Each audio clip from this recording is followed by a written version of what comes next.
Hello everyone, welcome back to my channel. जैसे कि हम एग्जिट पोल्स को देख सकते हैं, हर एग्जिट पोल, हर न्यूज़ चैनल एक ही बात बोल रहा है स्टेबल गवर्नमेंट के लिए कि जो उनके हिसाब से है कि वो 320 से लेके 380 तक सीट्स उनको मिल सकती है। इवन कुछ जो न्यूज़ चैनल है वो 400 प्लस की भी बात कर रहे हैं। तो इस हिसाब से देखते हुए और फ्राइडे का जो मूवमेंट आया अडानी के स्टॉक्स और बाकी जो स्टॉक्स जो भागे हैं वो एक इंडिकेशंस देके गए और फिर साथ में एग्जिट पोल इतने अच्छे आने स्टेबल गवर्नमेंट के लिए, तो इस हिसाब से मार्केट अच्छा खासा गैप अप हो सकता है। साथ ही साथ हमारा जो निफ्टी है वो पिछले सेशन में 22,530 पे बंद हुआ था, लेकिन अगर हम गिफ्ट निफ्टी को देखें तो वो 30,390 पे ऑलमोस्ट 3% अप चल रहा है निफ्टी से। मतलब ह्यूज गैप अप देखने को मिल सकता है हमें, ह्यूज। लेकिन आपको मैं एक ही बात बताना चाहूंगा कि आप अगर सोच रहे हैं कि एक ही दिन में सारा पैसा लगा दो, तो ऐसा मत करना। इवेंट्स आते रहते हैं, आपको प्रॉपर रिस्क मैनेजमेंट करना है कि भाई रिस्क रिवॉर्ड लेके चलना है कि कैसे हम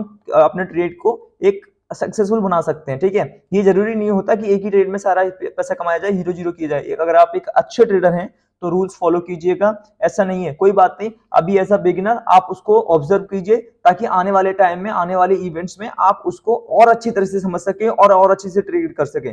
ठीक है, हमेशा आपको कुछ ना कुछ लर्निंग सीखने को मिलेगी। चलिए बैंक निफ्टी पे देखते हैं। छोटे टाइम फ्रेम पे मैं आज बताऊंगा नहीं, क्योंकि इतना बड़ा गैप अप होगा तो छोटे टाइम फ्रेम पे कोई मतलब नहीं बनेगा। ठीक है, नॉर्मल सी बात है कि बैंक निफ्टी जो है काफी टाइम से इस चैनल में चल रहा है, और अगर हम देखेंगे तो आज अगर गैप अप होता है तो हमें आराम से ये 50,000 का लेवल टच होते हुए दिख जाएगा। लेकिन याद रखना, मार्केट गैप अप होने के बाद ऊपर जाने के चांसेस बहुत ज्यादा हैं, तो वो इतनी तेजी से नहीं जाएगा पर धीरे धीरे धीरे धीरे जा सकता है। तो आप लोग ट्रैप मत होना किसी भी चीज में। लेकिन एक कंडीशन मैं बता देता हूं, बाय चांस अगर मार्केट में जो लास्ट सपोर्ट रहेगा वो रहेगा आपका 48,700 का। ठीक है, अगर मार्केट इसके नीचे आता है, आएगा नहीं, लेकिन अगर इसके नीचे आता है तो आप इसको अवॉइड कर देना। ठीक है, क्योंकि गिफ्ट निफ्टी को देखा जाए तो वो ऑलरेडी काफी अच्छी मूवमेंट दिखा रहा है निफ्टी में, मोर देन 3% की, जो कि कोई नॉर्मल बात नहीं है। तो आराम से मार्केट हमें 50,000 के लेवल के आसपास और उससे ऊपर देखने को मिल सकता है। अगर निफ्टी की बात करी जाए तो निफ्टी अभी जो चल रहा है हमारा 22,530 पे है और एक अच्छा खासा फिबोनाची के हिसाब से अच्छा खासा रिट्रेस कर रहा है। अगर आप देखोगे इस मूवमेंट का 50% ये रिट्रेस कर रहा है। ठीक है, और ये भी अच्छा खासा चैनल में चल रहा है और हमें ये मार्केट अब ऑलमोस्ट 23,000 के पास देखने को मिल सकता है गैप अप पे।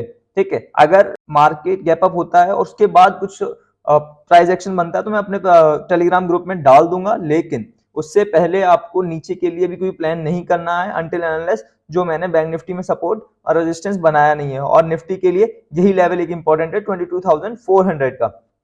आई होप आपको चीजें समझ में आ रही हो, लेकिन ध्यान रखना ट्रैप मत होना आज के दिन। ठीक है, मूवमेंट बड़ी होगी, बहुत अप एंड डाउन होगी, वॉलेटाइल सेशन रहेगा। ठीक है, और अपनी पोजीशन टाइमली बुक करना है, गैम्बल मत करना कि आज ही सब कुछ करना है। आई होप आपको चीजें समझ में आ रही हो, क्योंकि चीजें चलती रहती है, इवेंट चलते रहते हैं और ऐसे मौके आपको बार बार मिलेंगे। लर्निंग्स रखिए, चीजें समझ में आ रही हैं तो प्लीज लाइक कीजिएगा, शेयर कीजिएगा, सब्सक्राइब कीजिएगा। Thank you.